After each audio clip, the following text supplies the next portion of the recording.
Grandma, look under the table. Aber, those 5 little words came from my grandson's trembling lips, right in the middle of his father's wedding.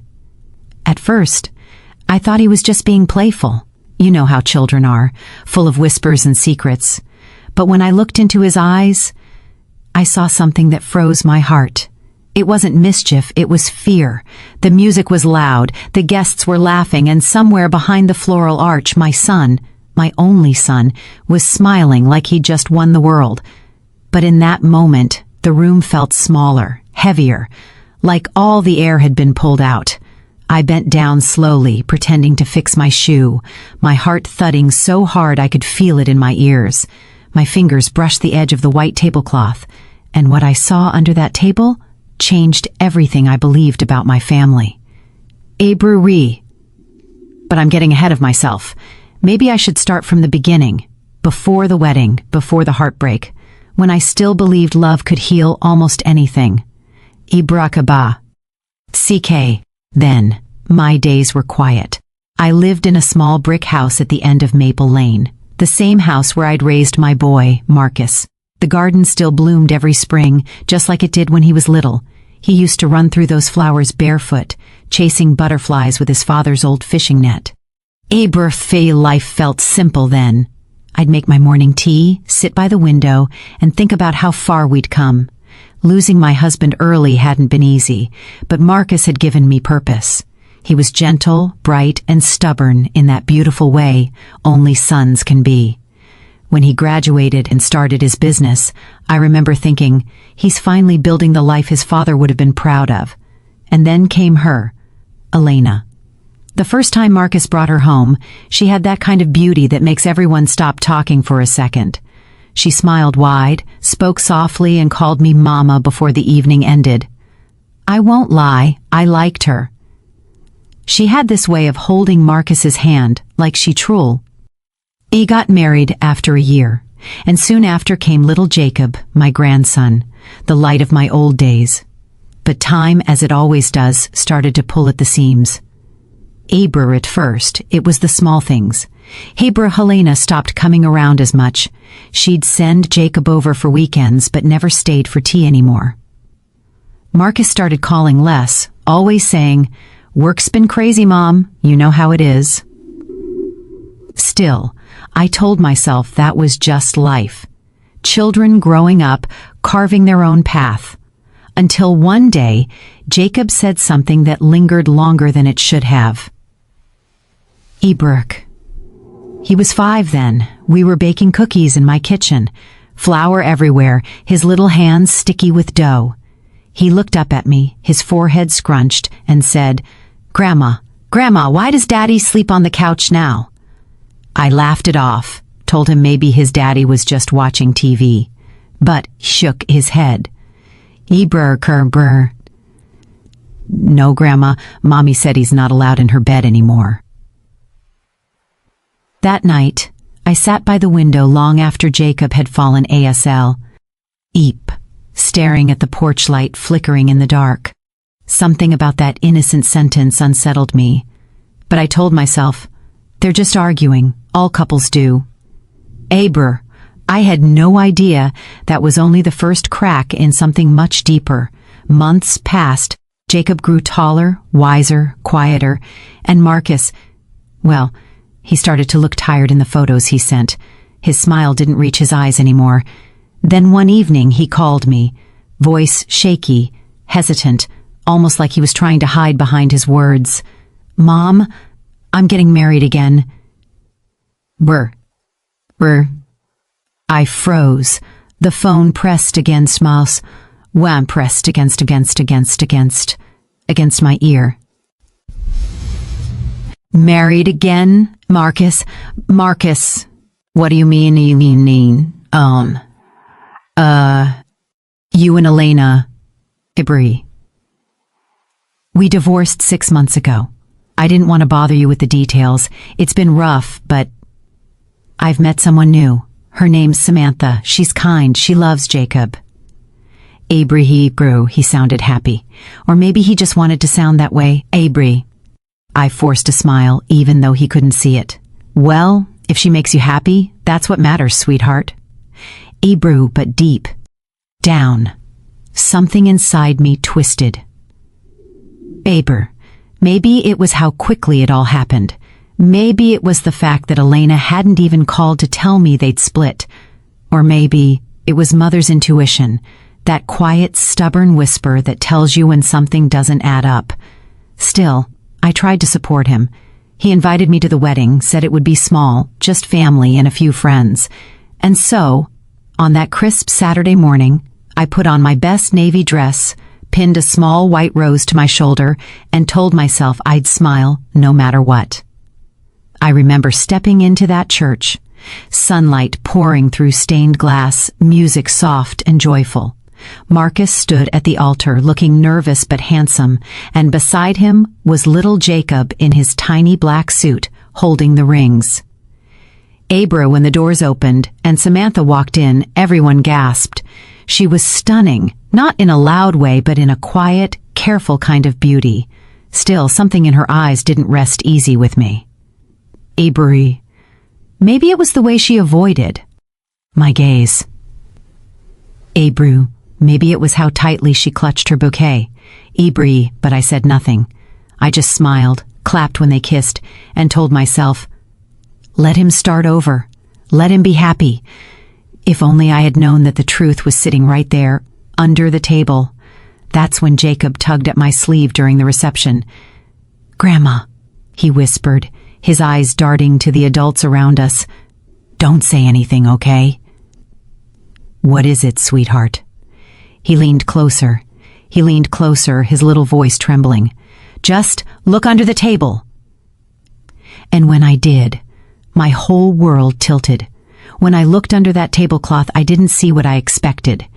It wasn't something a child should have noticed. Not at a wedding, not with music and laughter floating in the air. There, just beneath the silk fabric that covered the head table, I saw a woman's shoe, black, polished, and trembling slightly as if its owner was trying to stay perfectly still. But the thing that made my breath catch wasn't the shoe. A. Burke, it was the hand resting beside it. Ibra. A woman's hand, delicate and pale, fingers brushing along Marcus's knee, a slow, secret touch that only lovers make. I didn't need to see her face. Abra, because I already recognized that diamond bracelet. Abraka, it was Elena's. Hey bro, my heart stilled. My throat felt tight. Abrahi, for a second, I thought maybe my mind was playing tricks on me. Maybe I was just an old woman seeing ghosts of the past.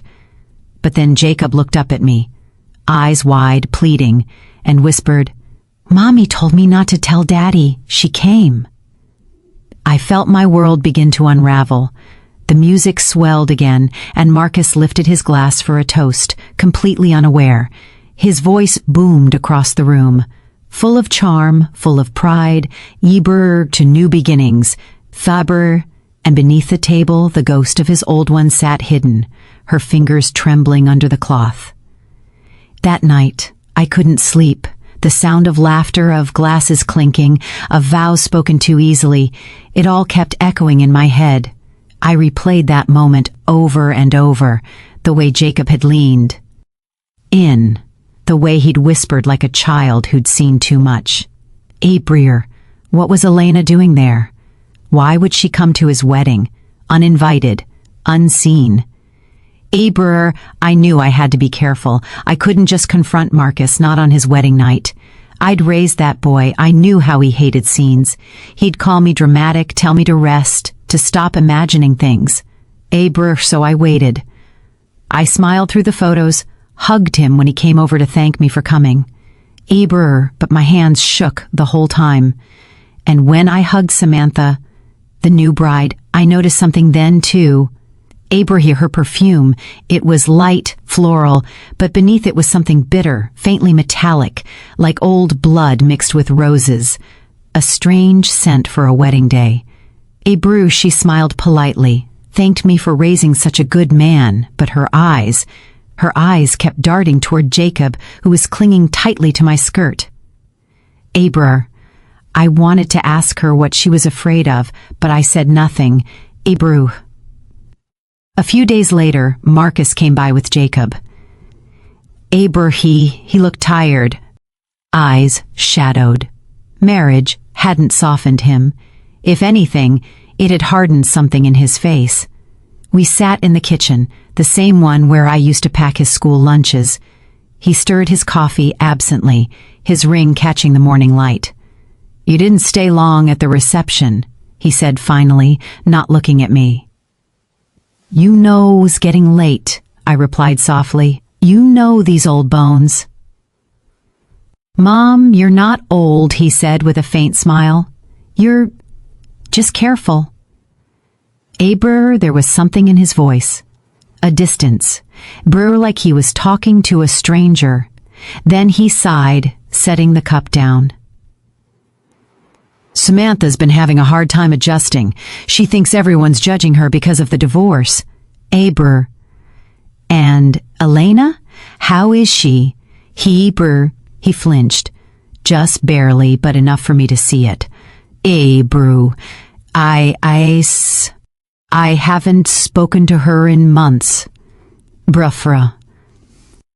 "Realize I saw them flicker right across his face."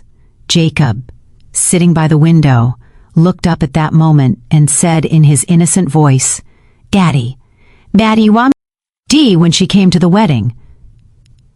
Marcus's head snapped toward him. "Jacob, we talked about this. Don't say things like that."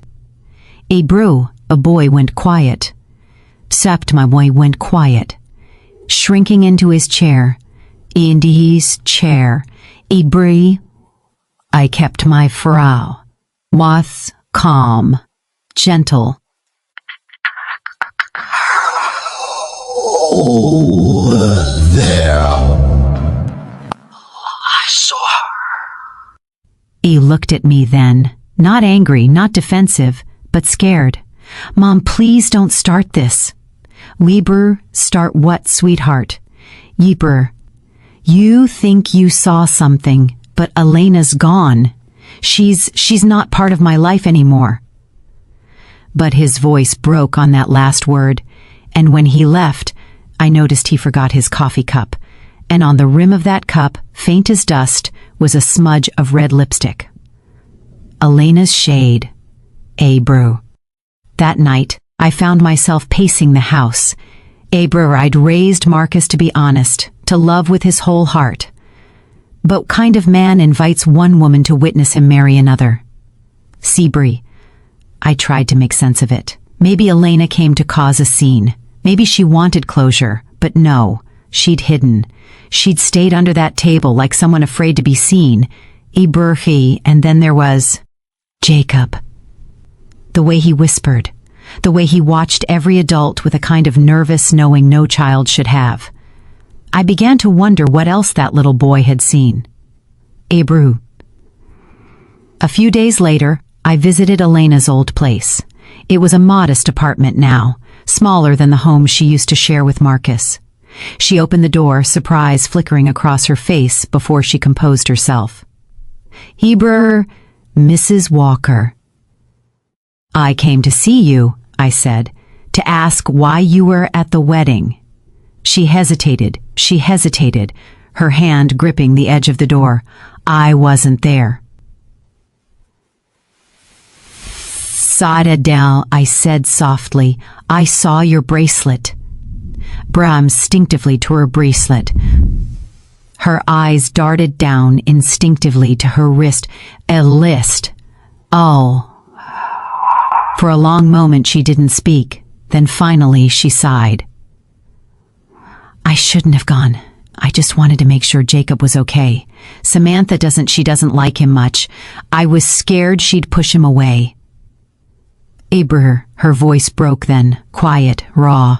"But Marcus didn't invite me.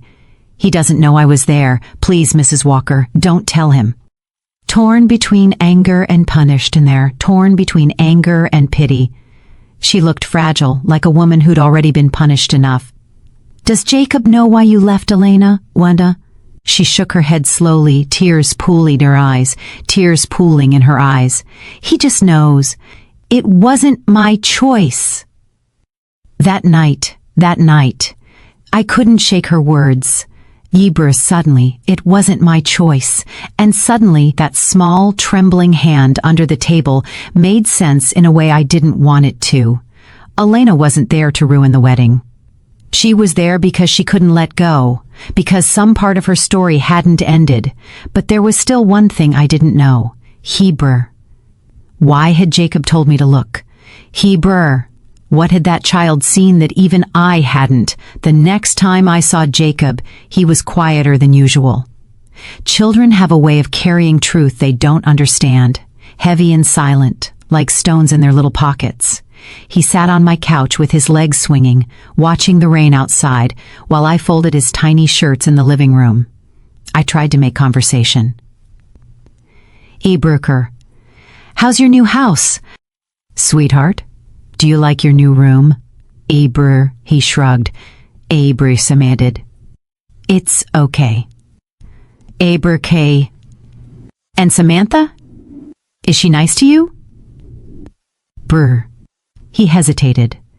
That small, telltale pause that says more than words ever could. She's nice when Daddy's home. My hands froze mid-fold, and when he's not. He looked at me then, big brown eyes filled with something too old for his age. She makes me stay in my room. She says I make too much noise. Noise. Me brew, my stomach turned.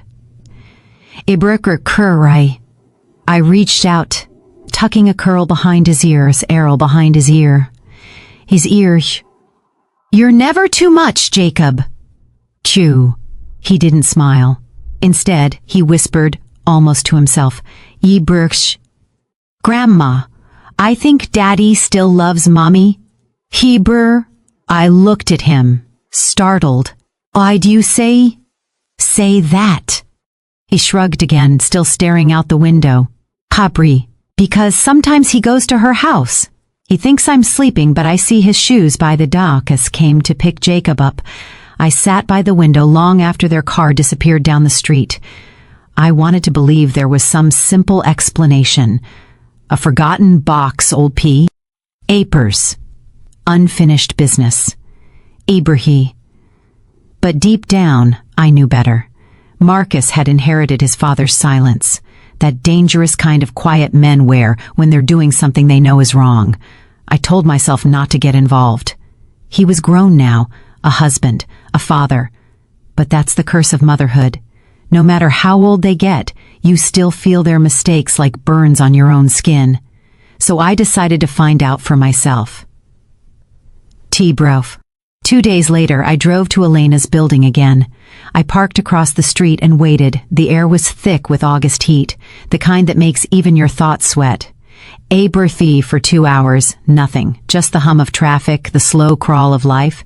Then, a car I knew too well, Marcus's black sedan, pulled up. He sat there for a moment before getting out, glancing around like a man checking for ghosts. Ibra, he didn't knock. He used a key, and that told me everything. Abr, when he came by that evening to return a book I'd lent him, I didn't mention what I'd seen. Instead, I brewed tea.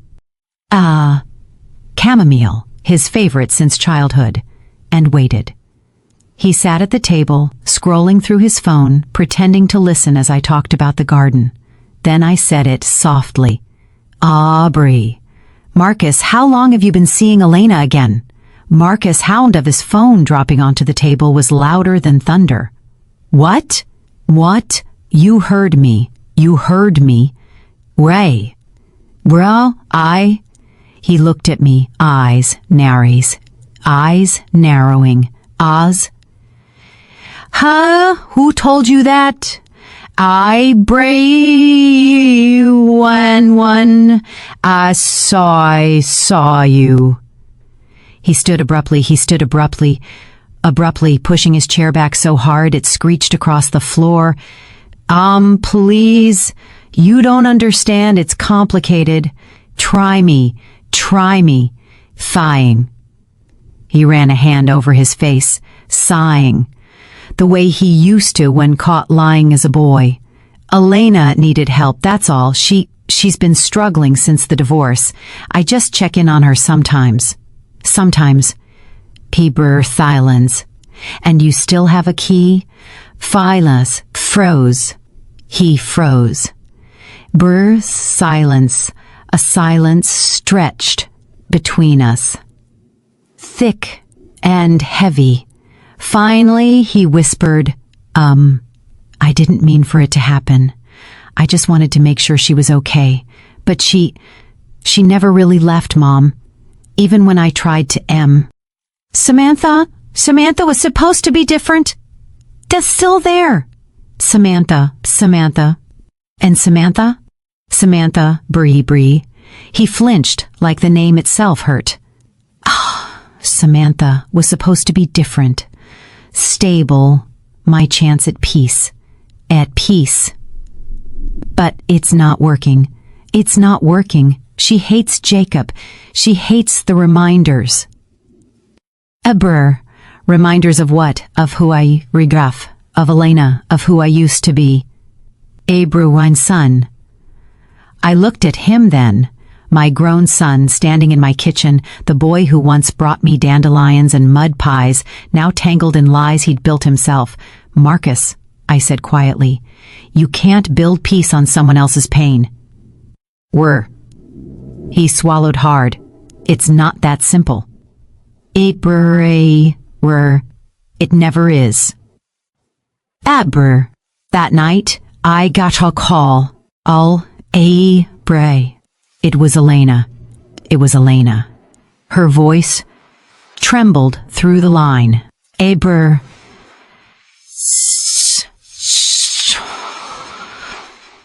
She kinks Samantha knows. Knows what, dear? Keeper, about Marcus, about me. She came to my apartment tonight. She said if I didn't disappear again, she'd make sure Jacob never sees his father. Brawls. My hand tightened around the phone. What did you? I left. I packed a bag and went to my sister's. But please, if Marcus calls, don't tell him where I am. The next morning, Marcus shone in. Before I could answer, she hung up. The next morning, Marcus showed up, frantic, pacing. Mom, have you talked to Elena? She's not answering. Samantha's been acting strange. She keeps saying she knows. Marcus, Ubro stared at him. Marcus, you brought this into your own house. You can't lie to two women and expect peace to live. Hands through his hair, groaning. I know, but I didn't mean for it to get this bad. Meaning what, exactly? She found the messages, the ones between me and Elena, and now she's threatening to leave. To take Jacob with her. At last part pierced me like a knife. Like a knife. You'd let that happen? He looked up at me, broken. I don't know what to do anymore, Mom. I didn't have an answer. I wanted to fix it, to protect them all. But there are moments in a mother's life when love and wisdom stand on opposite sides of the same road. So I did the only thing I knew how. I prayed. I prayed that night for my son. For his child, for the women whose hearts he'd tangled like vines. And deep down, I prayed that the truth, whatever it was, would find its way out even if it hurt. Because secrets, they always find air. And as I'd soon learn, the one hiding under the table that night wasn't the only thing buried beneath that marriage. For weeks after that night, I couldn't sleep. The house was too quiet, the kind of quiet that amplifies the smallest things. The ticking of the clock, the sigh of the refrigerator, the soft creak of a floorboard you never noticed before. That's what guilt sounds like, not shouting, not chaos, but silence. And though it wasn't my sin to bear, I carried it anyway, because that's what mothers do. We pick up the weight our children drop, even when it's not ours to lift. But something inside me shifted the day Jacob came back over. He walked in with his backpack half-zipped, dragging his little teddy bear by one arm. Reed didn't run to me this time. Didn't smile. I knelt. Grandma, but he just looked up and said softly, Grandma, Grandma. Daddy and Samantha were fighting again.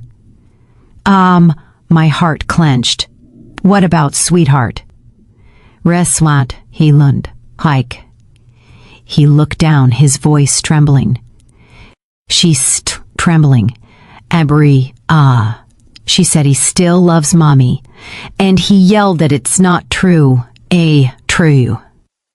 But he yelled at me. He cried. Confused, scared,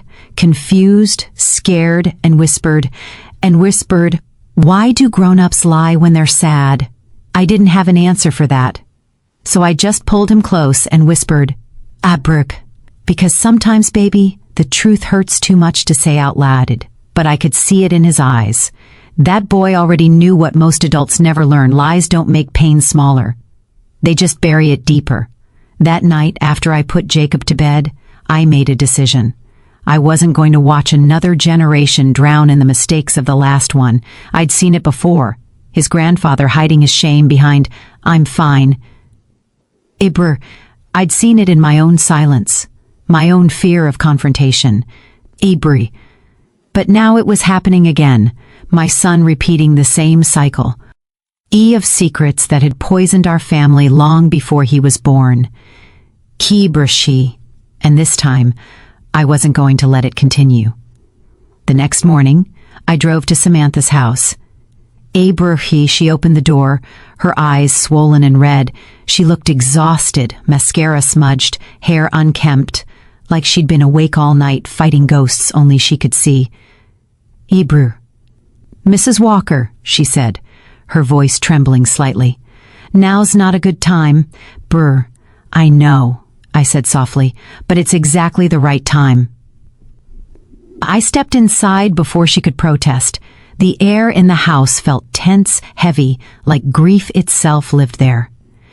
Eber, I'm not here to take sides, I told her. I'm here because there's a little boy in the middle of all this, my grandson, your stepson. Eber, she swallowed, crossing her arms. I never wanted to hurt Jacob, but every time I look at him, I see her, the woman who still has a piece of my husband. Then you're not angry at Jacob, I said gently.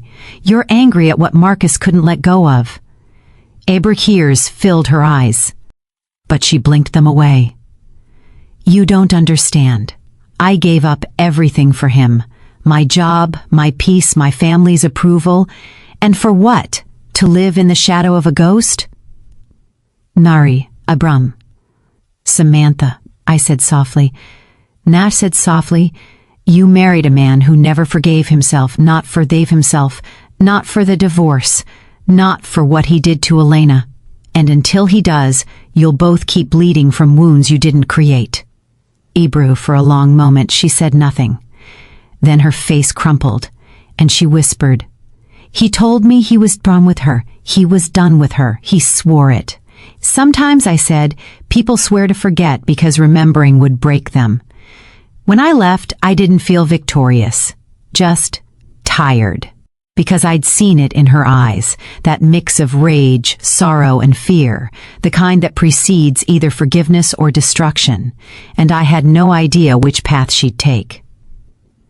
Later that evening, Marcus showed up at my door again. He looked hollow, the kind of tired that sits in the bones. On the bones. Sibri said she nar. She left, he said flatly. Adbri said flatly. Ibrina, Samantha. He nodded. Abri, took her. Ed Space. Said she's done living with lies. Ebro. He slumped into the chair by the window, his voice barely a whisper. Mom, I ruined everything. No, I said softly. You just forgot that love isn't something you can rebuild on broken ground. He looked at me, desperate. What do I do now? I reached over, took his hand. You said the only truth that mattered to. The only truth that mattered.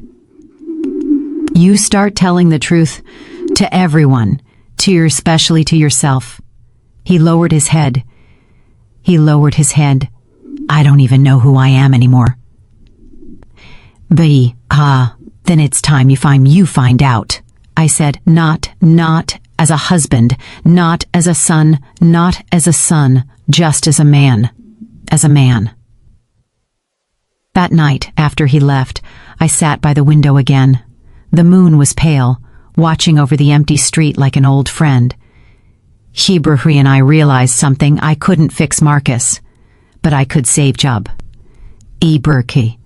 I could show him what truth looked like, even if it hurt. So the next day, in a way a child could understand. Your daddy made some mistakes, I said gently, Bruss. Is daddy bad? And sometimes when people make mistakes, they hurt others without meaning to. Ibrahim. Is daddy bad? He asked. No, I whispered. He's human, and humans break things they love sometimes. But they can fix them too, if they try hard enough. Brew. He thought about it, then nodded. Then I'll help him fix it. That was the moment I knew, maybe, just maybe, this story wouldn't end the same way mine did. Because where there's truth, there's still a chance for redemption. Ibrahim, but peace, I've learned, doesn't come easy. And just when I thought the worst was over, I got a call that changed everything again. Everything again. It was Samantha. Ibrahim, her voice was shaking. Mrs. Walker, you need to come, it's Marcus. He's done something terrible. Ibrahim. The line went dead before I could ask what, and in that single second, I felt my heart drop, like every nightmare I'd ever prayed against had come to life. When I reached Samantha's house that evening, the sky was the color of old bruises, purple, gray, heavy with rain. That refused to fall. Hey, Bree. Her car was parked crooked in the driveway. The front door stood open, and I knew, before I even stepped inside, something had gone terribly wrong. Marcus was sitting on the floor of the living room. His head was in his hands. There was a half-empty bottle beside him and shards of glass glittering under the lamplight like frozen tears.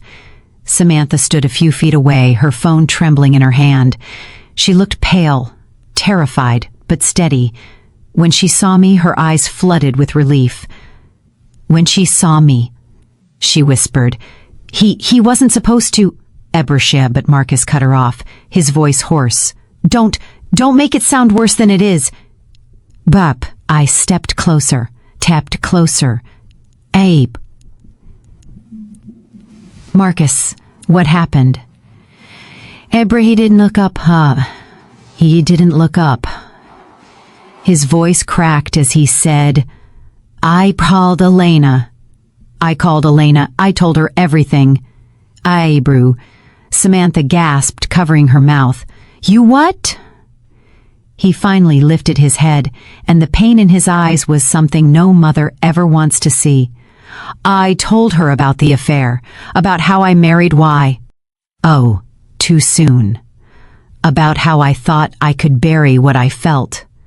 But it never went away. Samantha's voice broke. You called your ex-wife to confess? After everything you put me through? After he nodded slowly.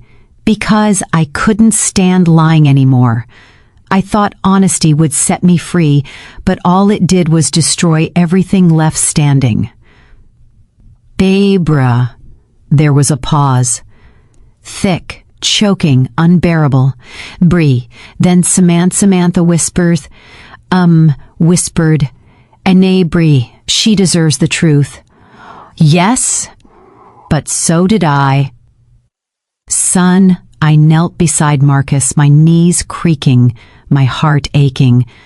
Son, I said quietly, truth doesn't destroy, lies do. This, I gestured around the room, this is just what it looks like when the lies finally die. He broke then, completely. His body shook as he sobbed into his hands. Ibrahim and I just held him, Because sometimes a mother doesn't need to fix or lecture or reason. Sometimes she just needs to remind her child that love doesn't vanish, even when trust does. When I finally looked up, Samantha was gone. Abracur. She'd walked out quietly while W.E. sat there in the wreckage. Abrahi. And for the first time, I didn't chase after anyone, because I knew this was the moment Marcus had to face himself, without me cushioning the fall. The next few days blurred into each other. Marcus moved back in with me for a while. He barely spoke. I cooked, cleaned, tried to make the house feel normal again, but silence lived between us like an uninvited guest. One night, while I was washing dishes, he came into the kitchen and said softly, Brr, Mom, I'm going to check myself into counseling. Bro. I turned, drying my hands, watching the way his eyes finally met mine. There was pain there, yes, but also something I hadn't seen in years. Humility. That's a good thing, Marcus. Right, Bert. I don't want to lose Jacob. He whispered. I need to be better for him, for all of us. Then start today, I said. You can't undo the wedding, but you can rebuild the man who walked into it. He nodded. And for the first time I saw a spark of my son, the one I used to know, shining faintly through the ashes. A week later came the phone call I didn't expect. Ibrihi Elena, Jacob's mother. Her voice was calm, steady. Too steady. Brucker, Mrs. Walker, she said, Marcus came to see me today. He told me everything. I should hate him, but I don't. I just feel free. Libra. I closed my eyes. Krupp. Free? Yes, because now all know though. And I can finally stop wondering what I did wrong. Ibris, she paused. He said he's getting help, that he wants to be a better father. For once, I actually believe him. Thank you for telling me, Elena. You raised a complicated man, she said softly, but maybe now he's finally honest. He found a drawing I'd kept on the fridge, a messy crayon sketch of our family, me, Marcus, him, and two stick figure women, one smiling, one with tears. Ray. He frowned, then looked out, then looked at me. I didn't even Grandma, why she sad? I didn't answer right away. Then I knelt and said, because sometimes love gets hurt before it, Burns house head. On the picture. He tilted his head, thoughtful. Brr, they all still in the picture. I still in the picture. I smiled through tears. Yes, baby, they are. Abrier. When the court hearing for custody came a month later, Marcus and both women, Samantha and Elena, were there. I sat in the back, praying silently. Marcus stood up, and for the first time he didn't hide behind excuses. He told the judge everything, the affair, the lies, the confusion. He didn't defend himself, he just took responsibility. And when the judge finished, the courtroom was silent. Elena nodded quietly, not in triumph, but in acceptance. Samantha wiped her eyes, refusing to look away. And I realized this wasn't the end of a family, it was the beginning of one built on truthful. When we walked out, Jacob ran up and hugged his father's leg. Daddy, can we go home now? Saber Marcus looked at me, unsure what to say. So I stepped forward, and said fed, Abri. Home isn't a place, Jacob. It's the people who keep trying to love you, even when A fail. And as I said it, I realized that was the lesson for all of us. Tiberfer, that love, real love, doesn't protect you from pain. It just gives you the courage to survive it. But the story wasn't quite over, because one evening as I tucked Jacob into bed, he looked up at me and whispered, "Huberk, Grandma, can we tell Mommy and Miss Samantha to both come for my birthday, please?" My heart tightened. My heart tightened. 2 women, 1 table, 1 child trying to hold them together. And I thought to myself, maybe he's the only one who still knows what family really means. The day of Jacob's birthday dawned soft and gold, like the world itself had decided to take a breath. Birdsong drifted through my kitchen window, mingling with the smell of vanilla frosting and warm butter. I stood by the counter, icing the cake, white with blue edges, just how Jacob liked it, when I heard small feet padding across the floor. "Grandma? Grandma? Grandma, can I help with the sprinkles?" "Bray." "Bray," I smiled. "Of course, baby, but only if you promise not to eat. Half of them first."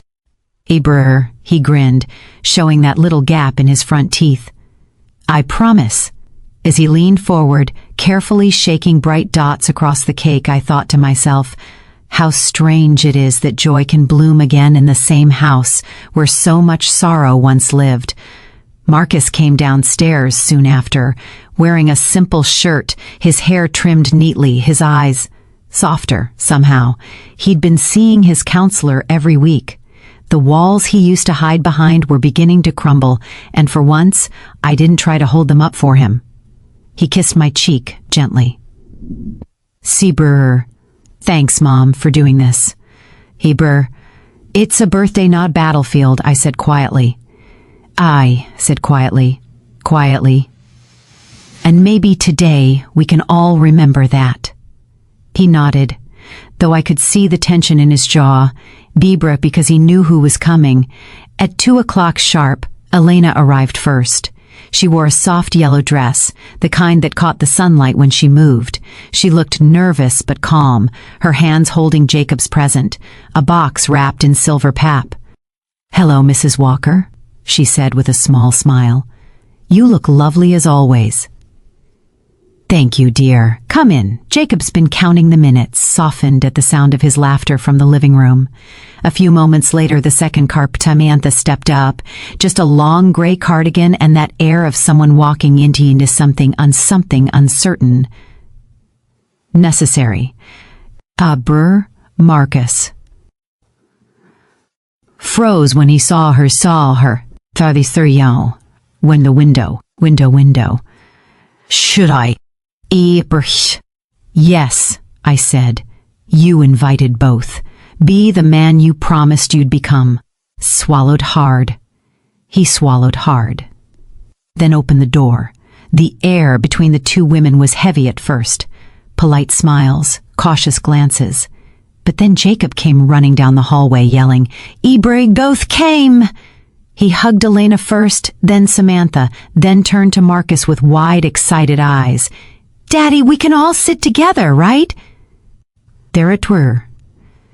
There it was, the simple truth, a child could see before any adult dared to believe it. We all sat around the table, candles fly, caring, cake waiting. Aber. For a while, no one spoke much, just forks against plates, soft laughter from Jacob, and the hum of the refrigerator in the background. Then, quietly, Samantha said, "Marcus told me you've been honest with him, Mrs. Walker, that you made him face himself." I looked at her a little startled. I only told him what any mother would. "Not every mother would," she said softly. "Some would protect him, even when he was wrong. You didn't." I didn't.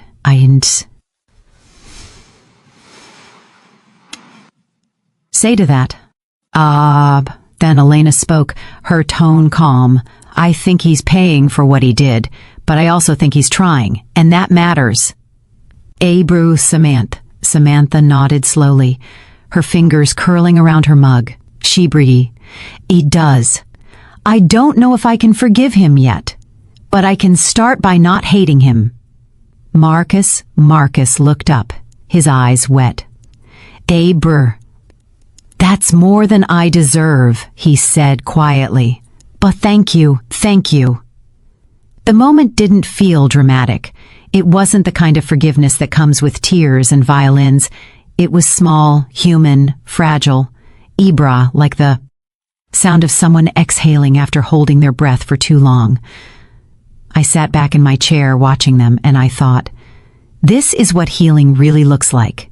Ibra-free, not grand gestures, not speeches, just people sitting together again, letting silence be kind instead of cruel.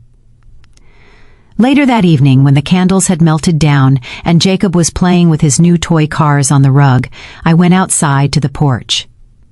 Abra, the sky was a soft orange, the light slipping behind the trees. Marcus joined me, leaning against the railing.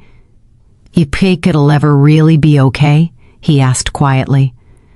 It won't be what it was, I said, but it can be something better, something truer.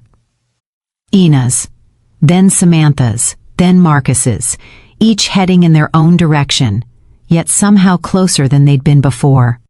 Jacob ran back up the steps, holding a crumpled napkin covered in frosting, and said, Burke, Grandma, you forgot your cake.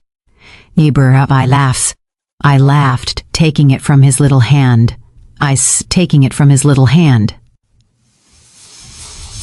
Yes. Baby, I whispered, pulling him close. This was your cake. My piece is right here. Abra touched my heart. I touched my heart. Abra. Because that day, I tasted something sweeter than frosting. Abra.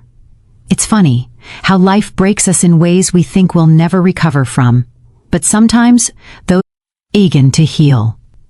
Abrof, well, I think about all the things I've learned, not from books, not from sermons, but from living.